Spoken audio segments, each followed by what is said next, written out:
Hoje eu vou fazer uma questão que é fácil e por isso mesmo ela é essencial para tu construir uma boa nota no Enem.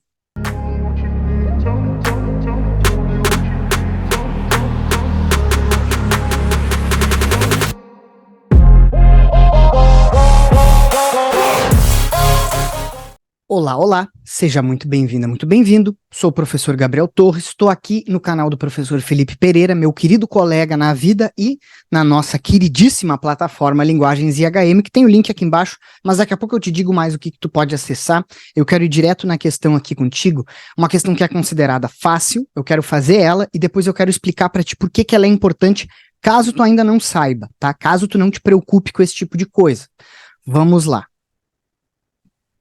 A questão que eu quero fazer é essa aqui, é a questão 6, tá, da prova de 2018, esta aqui é a prova amarela, tá, então se variar a cor, obviamente não vai ser a questão 6, mas ela vai estar lá, da segunda aplicação do Enem 2018, tá, é a prova que eu vou estar fazendo aqui, perdão, é a prova que eu vou estar usando aqui e vou fazer essa questão de número 6, tá.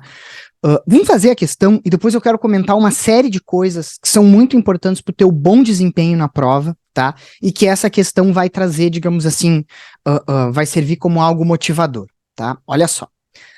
No texto, o uso da linguagem verbal e não verbal atende à finalidade do quê? Tá? Ou seja, esse texto aqui tem linguagem verbal e não verbal, e essa linguagem verbal e não verbal atende a certo fim, a certo objetivo, tá? Vamos dar uma olhada aqui. Primeiro nós temos uma ciclovia, aparentemente, né? Ou uma outra faixa. Aquele aviso sobre a distância, né? 1,5 metro de distância da bicicleta para o carro. Aí tem uma frase bem grande aqui. E o fato de uma frase estar maior ou menor, a diagramação, olha que interessante isso, a diagramação é linguagem não verbal. Porque a palavra vai ser a mesma, grande ou pequena. Já dizem os conceitos básicos da linguística, tá? Já diria Saussure. Então, assim, a palavra, a diagramação dela, o signo é sempre o mesmo. Agora, o tamanho entra numa coisa de linguagem não verbal, de destaque. Ó. Motorista legal é motorista consciente. Então, é um motorista que sabe das coisas, que tem consciência das coisas. Aí tem essa senhora aqui olhando para cima, né? Uma cara de consciente e de realizada, por ser consciente, e vem a frase. Dê preferência e mantenha uma distância segura ao ultrapassar ciclistas. E o texto. No trânsito, é preciso ter sempre em mente o perigo que você pode causar aos outros e a si mesmo. Motoristas devem sempre estar alertas à presença de veículos menores. Por isso, tenha atenção com os ciclistas. Dirija com consciência. Ó, no imperativo, ó. Tenha atenção com os ciclistas. Dirija com consciência, tá? Eu vou diminuir um pouquinho aqui. Não vou ler todas as alternativas, porque eu vou comentar elas em breve, tá? Então, aqui o texto, verbal e não verbal, aqui as alternativas, dá uma pausadinha aí, caso tu não tenha feito essa questão ainda, que eu já vou colocar, né? Qual que é o gabarito dessa questão, que é a alternativa E. O uso da linguagem verbal e não verbal atende à finalidade de propor mudanças de postura por parte dos motoristas no trânsito. Dirija com consciência e não sem consciência. Ó, existem motoristas que não têm essa postura? É óbvio. Então é necessário uma mudança, senão não teria, né, essa peça aqui de publicidade, né, não teria essa campanha de conscientização, tá? Rapidamente passar pelas alternativas, caso tenha ficado em alguma e tenha dúvida do porquê que alguma delas pode estar errada. Alternativa A, chamar atenção para o respeito aos sinais de trânsito. Não. Esse sinal de trânsito, que é o único que está aqui, não, mas a mulher está olhando para ali, sim, mas assim, a ideia é que isso aqui tá, uma sinalização de trânsito. Eu, pessoalmente, nunca vi essa placa em Porto Alegre, isso que eu acho que é uma convenção, vejo mais isso em adesivo, mas não vem ao caso, aqui tem um sinal de trânsito. Mas a questão é, em algum momento fala sobre sinais de trânsito? No texto verbal? Não, a gente só tem um sinal de trânsito, mas também tem um carro, um ciclista, uma pessoa aqui realizada, feliz, tá, um motorista legal, muito provavelmente. Então tem a ver com sinais de trânsito. Informar os motoristas sobre a segurança dos usuários de ciclovias. Não, é realmente falar para os motoristas que atitudes que eles têm que ter, tá? Não tem a ver, não se fala sobre Não é só em ciclovia também, né? Ciclista não anda só em ciclovia, pode andar na via normal e merece o mesmo cuidado, né? Até porque não vai ter carro na ciclovia, apesar que às vezes tem, mas não vai ter carro na ciclovia, então não é um cuidado que o motorista tem que ter, porque ele não vai andar na ciclovia. C. Alertar sobre os perigos presentes nas vias urbanas brasileiras. Essa aí, ela é tão genérica que ela podia ser sobre qualquer coisa, podia ser sobre tartaruga atravessando a via, não especifica nada, né? Todas as outras, a A e a B, apesar de estarem erradas, foram mais específicas, né? De divulgar a distância permitida entre carros e veículos menores. Não, a gente tem um pedacinho que é isso, que é aquela, e não é veículos menores, né? Porque pode ter um carro grande e um pequeno, ou uma moto, e aquilo ali é específico para ciclistas, tá?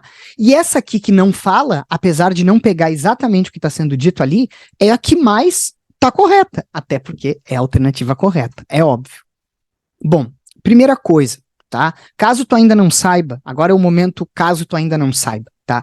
Toda a questão do Enem é feita a partir de uma habilidade. Então, o Enem não é uma prova de leitura simplesmente, de interpretação. O lema da nossa plataforma é linguagens não é interpretação. É uma prova estruturada como qualquer outra. E aqui a gente tem exatamente, caso tu não tenha visto, a habilidade exata que gerou essa questão. Reconhecer em textos de diferentes gêneros, recursos verbais e não verbais, utilizados com a finalidade de criar e mudar comportamentos e hábitos.